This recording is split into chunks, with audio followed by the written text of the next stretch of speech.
Welcome to round 6 oddities, better late than never. In this first clip, I understand what Dwayne Russell's trying to say, but sometimes you overanalyze things and sometimes things are just what they are.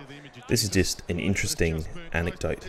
Kick a little too wide. Sometimes you can look at a burnt piece of toast and see the image of Jesus, but it's just burnt This ball's toast. travelled a whole 10 metres and somehow the umpire still calls it a mark. Plus he fumbles it over the line, goes through and kicks a goal. The boundary umpires are at it yet again.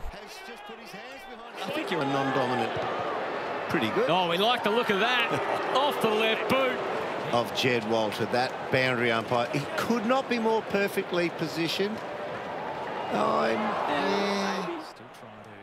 Bailey Williams from the West Coast Eagles has thrown his hat in the ring for Mark of the Year. Pretty athletic grab.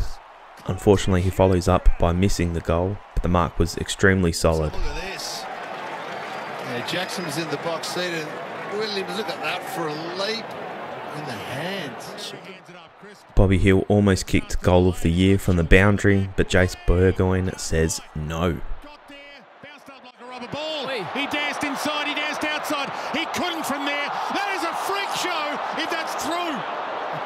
He went left, even he shut up. Opposition and where they're at, there's the...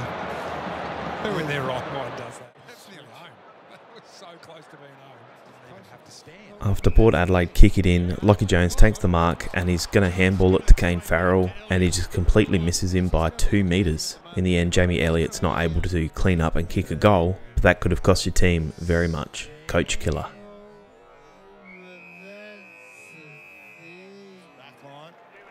The game was already over at this point, but as you can see, Brayshaw's got out the back. He goes to take the chest mark, but he spends it before he earns it and spills the mark. This was pretty much just Freo's night.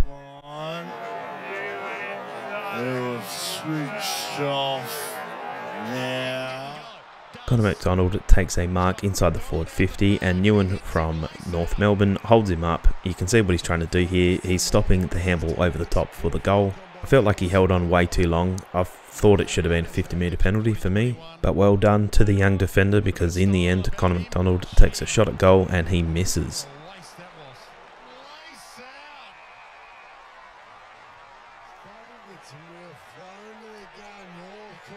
Brandon Parfitt comes in for a late hit on Zorko. I don't think this one's probably 50. It's borderline, not totally against it that it is 50.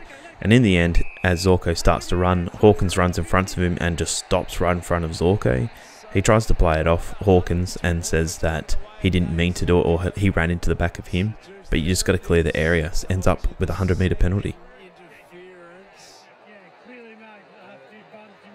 This goal on the right boot by Sharp is incredibly hard. You have to kick it well over 50 metres on the right foot on the wrong boundary and he nails it. What a goal. Ridiculous! Sharp slicing it through the goal from range.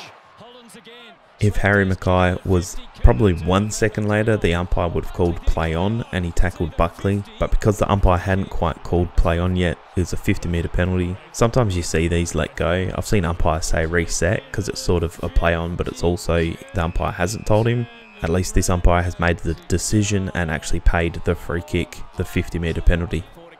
Ollie Henry had quite a few funny fumbles. It was very wet, so the ball is extremely slippery, but as Stengel kicks it inside the forward 50, all he has to do is take the mark or pick it up off the ground, but he can't do either and he sort of just backheels it, throw in.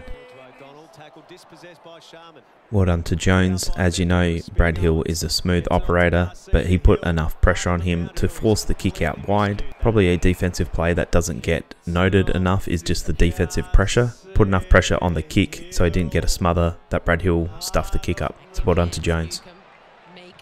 Lloyd Meek receives the ball just outside the centre circle and he bombs it forward. I'm assuming to try and hit a target inside the forward 50.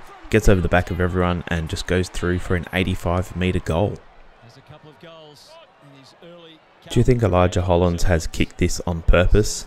I reckon it's a shank and he's just extremely lucky that it's gone through and he shakes his hand like he meant to do it. I don't know about that. The boundary umpires are just becoming an absolute joke at this point in time. As you can see, he fumbles the mark well over the line doesn't take full possession of it. It was probably borderline 50-50 on the first grab, but he clearly fumbles it, and the boundary umpire is right there and still doesn't call it. Does anyone else think that this year for some reason they're not calling it out of bounds? It seems to be happening a lot this year. In the wet, I thought this was enough to be paid a mark to Calamachi, but the umpire clearly says play on. I don't know if Lester heard it or he decided to play on anyway. He kicks for goal and misses right out in front, given the benefit of the doubt with the wet ball. Paul Curtis is probably a little bit unlucky. As you can see, he takes the mark, and before the umpire's called play on, the Hawthorn defender comes in and smothers the ball. It's probably not too dissimilar to the Harry McKay one, where one was 50 metres and this was play on.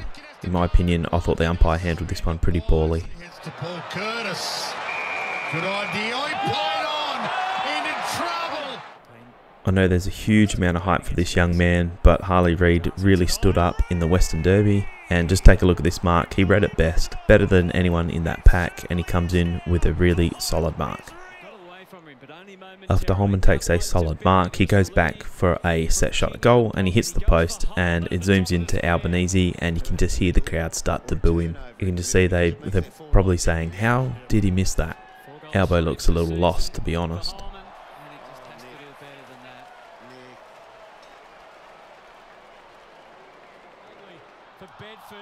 I guess that was the theme last week with the Draper, and now Young, you can drag the ball in and not get called for holding the ball. It's a little tongue-in-cheek with the Draper one. I thought that was fine. Very lucky. Extremely lucky. Doesn't apply this week, but he's lying down. Thought the umpire got caught sleeping here. How is this run-down tackle by Butler not holding the ball? He had so many chances to get rid of it. He doesn't. He gets tackled and the ball gets loose. That's holding the ball every day of the week.